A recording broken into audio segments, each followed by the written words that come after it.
let's have a look at north of the border because I think there's another football fairy tale possibly on the horizon with at lunchtime today. I've put this in the calendar early on in the week with a 5 point gap between Hearts and Celtic. Well, that today at lunchtime became 8 points with the Edinburgh club beating the Glaswegians by 3 goals to 1.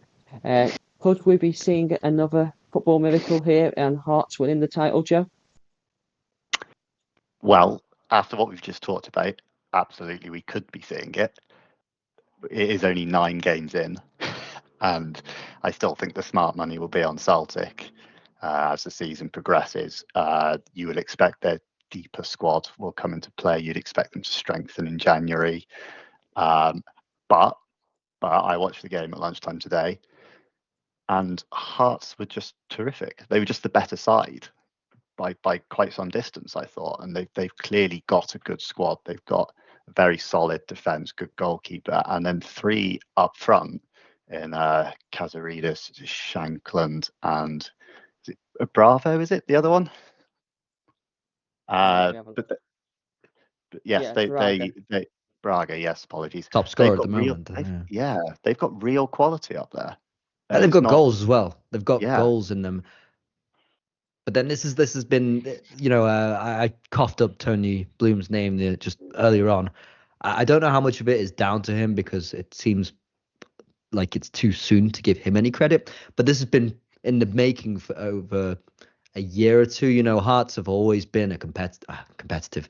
What do we define competitive? But they've been in and about. It's only once in the last 5 years they've been in the relegation group. So they are there and about. And even when you look at strikers like Shankland, he's been there he was there before this summer as well. So I think this might actually speak to the regression of Rangers and Celtic. Like we were just mentioning before how they managed to not qualify for the Champions League against the side who were really, really awful. Because I tried watching a few of Kairat Almaty's games, and the fact that Celtic could lose to this team is a big problem. Now, if maybe Hearts go on and win the league, it's a long season still. We hope that they do for the sake of the game. My issue is I look at back home here in Switzerland. Once the Basel streak was broken, or once the young boys streak was broken, it meant the quality of football was a lot lower, and the league has suffered since. So that's the fear as well with Scotland. If you get a Hearts winning, it's a great story in itself, but it also highlights the lack of quality in that league, and it can affect a lot of other elements. Again, I'll refer back to Switzerland. So I also think the player production and the academies have suffered massively now that those big teams don't win 9 years in a row. So I think it'll be great come May when we see that they have maybe won the title, but there are bigger questions for Scottish football to ask than why. What is the rhetorical question I want to bring up? I think there's bigger questions in Scottish football to be asked. Yeah, they're slipping behind their European competitors. I mean, it wasn't that long ago Rangers were in a Europa League final, which obviously ultimately they lost. But it's hard to see them even getting past the league stage this time, and they're it is a regression. It is a huge regression. That's the flip side of Hearts. I don't want to take anything away from Hearts because they, like I say, they look really, really good. They clearly got a good manager in there, McInnes, who knows his stuff. They've got a good team, but they are taking advantage of Celtic and Rangers being very, very poor. I mean, we were just talking about so European competitions for these two clubs. Scotland's coefficient is now lower than that of Cyprus. So. And also, if they're just ahead of Sweden, that they could exchange places.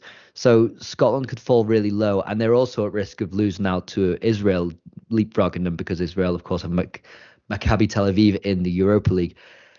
Scotland's coefficient could take a really big hit this year. So, yeah, there's Hearts, great story, and I do think Tony Bloom does exceptional work at the clubs that he invests in. Let's invest in, not fully owns, because he only has a stake in Hearts. So it'll be very interesting to see how they can progress if they do win the league. Let's do it for baby steps. Let's get the Hearts winning the league first, and then can talk about later. But yeah, they look really good. They look miles better than the other competition yet, but it's a long season. Yeah, Let's absolutely. keep it on the Hearts. Sorry, Joe. Let's keep it on the Hearts thing. It's interesting, and the investment. It's interesting to see how they've used a more analytical approach. Like some clubs that don't have the bigger, because obviously they haven't got the bigger budgets in Scotland as Celtic and Rangers. And I know if you compare Celtic and Rangers budgets to the English Premier League clubs, then obviously the English Premier League clubs dwarf that. You're talking about spending like 20 odd million in a window or whatever. Yeah, like in terms of Scotland, but I think it's interesting that they've looked at analytics. They've used the likes of a Football Manager database, which is something that you guys are very good at, and our friend Jamie Burgoyne absolutely loves. And that's how they've come across the likes of Braga and Kazidis. I'm probably butchering the names. I think I did earlier as well, so don't worry about it. So yeah, I think it's an interesting one. I think like you said, the investment from Tony Bloom has inflated their chances. But yeah, it wasn't that long ago that they won a Scottish Cup. So I think it's an interesting one. On the flip side, let's have a look at Celtic and Brendan Rodgers. It's got to be under massive pressure. He's blaming the board. Some fans are blaming the board. Some are saying lack of investment, which I think is absolutely mad when you look at the quality in Celtic squad already.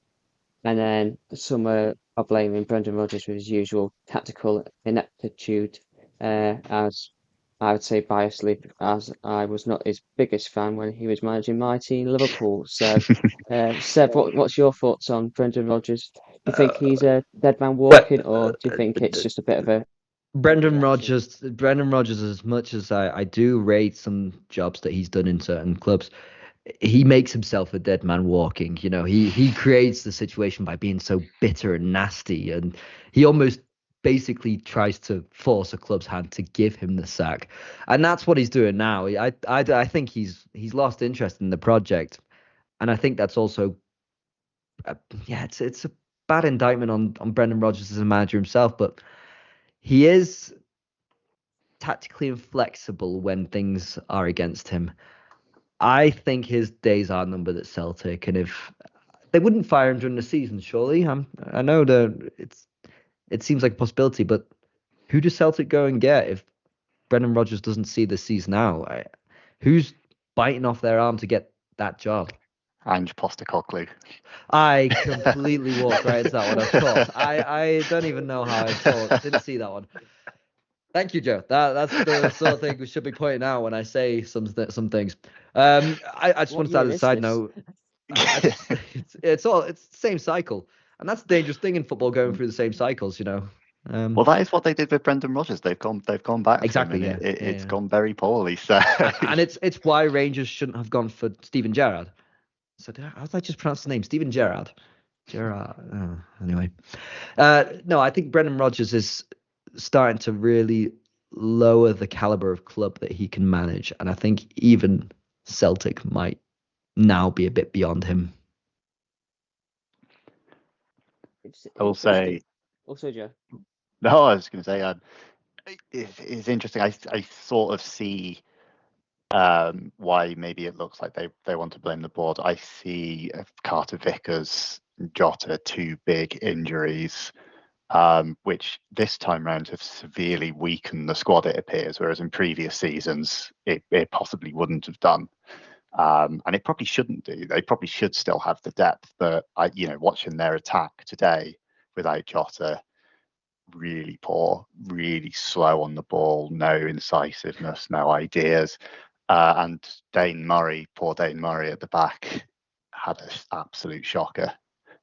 So yeah, unfortunately, they just don't look like a good team at the moment. They don't have goals except for Nigren, if I can pronounce it right. Then they're nowhere near the top of the table. You know, they don't score enough. They've got, wasn't it? They drew 0-0 both times. Exactly. If you're playing 9 games and scoring 12 goals, that's fine. But if you're conceding 8 on the back of that, then you're not going to win a title. It's simple as that. They've got experienced title winners in the squad as well, haven't they? You know, with Schmeichel, who's won it with Leicester City in England, and obviously won the title with them last year. McGregor's been there, and Hatate for a while as well. So it is very strange. But Schmeichel was busy today. He's Yeah.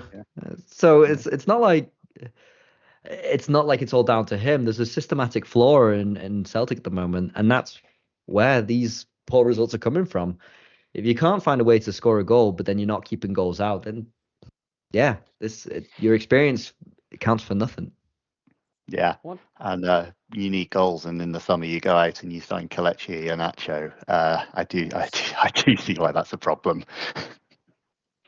Yeah, I'm not sure about Iñárritu. Yeah, I found him a bit of a strange player. There's talent in there, but I think it's like down deep in it. You've got to really dig to find it. You don't want to have to rely on him. Exactly. I believe Iñárritu might be injured as well because he wasn't in the squad today, was he? No, that's I mean, just today, but yeah. The interesting thing, to go back to the point that you made about Brendan Rodgers being bored of the project or appearing to be bored of the project and looking for that to force the club's hand, isn't that a tactic from his mentor's playbook, Jose Mourinho? Just to put that out there. I think Brendan Rodgers is a lot more manipulative than we give him credit for. We've seen this in the documentaries. He's done it before. Yeah, if he's not happy, he's not going to walk. He's too proud a man to do that. But yeah, he will ruffle a few feathers. The funny thing is, we've got Jamie Davis in the comments below in this podcast saying that. Oh no! I know. He said he completely agrees with said that the Premiership is bad quality, and he thinks that Brendan Rodgers as well looks massively uninterested, and he's just waiting for the chop, basically. So yeah, I think in terms of Scotland, how big is it as well in the Scottish football that the old firm clubs aren't having the dominance as well?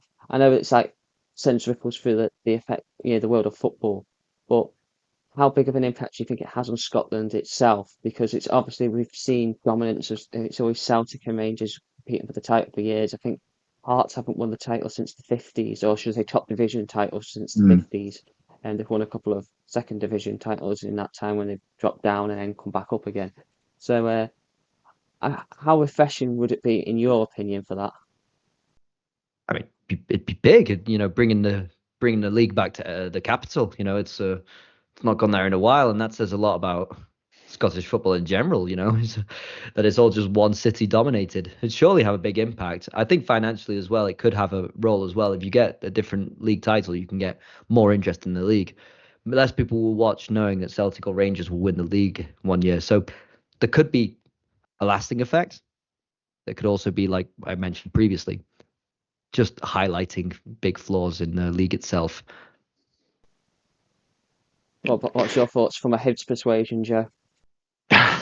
Well, my preference for Hibs is mostly because I manage them on Football Manager. So it's nothing, certainly nothing deep seated. I'm not sitting here seething that Hearts are doing well. No, I think it would absolutely be refreshing. I want to see it. So that's how not deep-seated my affection for Hibs is. Not at all. I like the song they sing before the matches. I like the proclaimers. But I don't... Yes, it would be refreshing. I'm sceptical that it would really change Scottish football that much.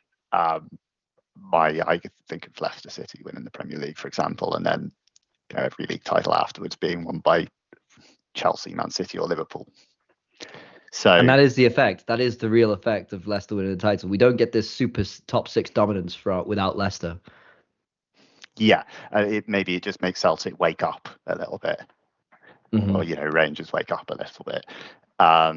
So I'm sceptical that it will change Scottish football, and it's Aberdeen won it in 1982 or whatever, and then it's been 40 years of Rangers and Celtic after that. So it could just be a flash in the pan. So, hopefully not. Hopefully it leads to a more competitive league. Hopefully, as I say, it makes Celtic wake up, but maybe it also does make the likes of Hibs or Aberdeen or Motherwell wake up and think, this has changed.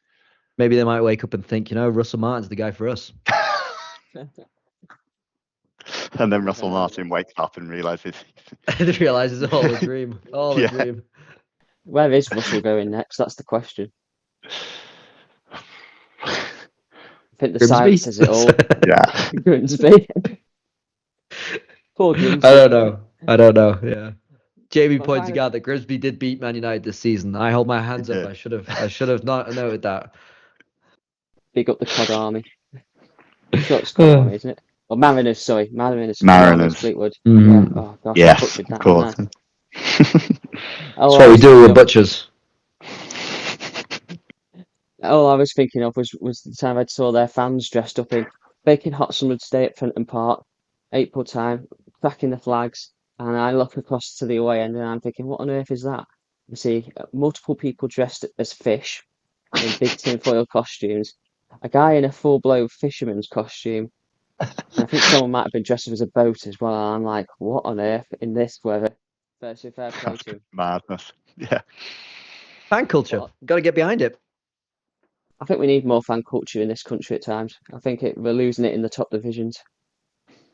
A bit of authenticity, something unique. The boats, the mariners. Sorry, I was going to say marinas. A bit different that. Absolutely. My last question on the whole Hearts Celtic discussion is: I know it's only 9 games in. I know it's an 8-point gap, but are Hearts going to win the league? That's what I'm going to push you for. A quick, clickbaity answer. Hot take. I'll be controversial. I don't know if it is controversial. I'll say yes. Okay. You see, I was also going to say yes, but now I'm going to say no, just so that we've got a range of opinions. I do worry. I do worry they're first, and then it comes into the championship playoff, and that's where they get overtaken. Yeah, that is the fear. Yeah. The people's champion, the team that are first before the playoff. That's the real trophy. That's the real prize. I do wonder about their squad depth. A couple of big injuries could really take them out of it. Mm-hmm. People's champions will be Hearts of Midlothian. Hearts of the people. No. Hearts of the people. Big up the Jambos.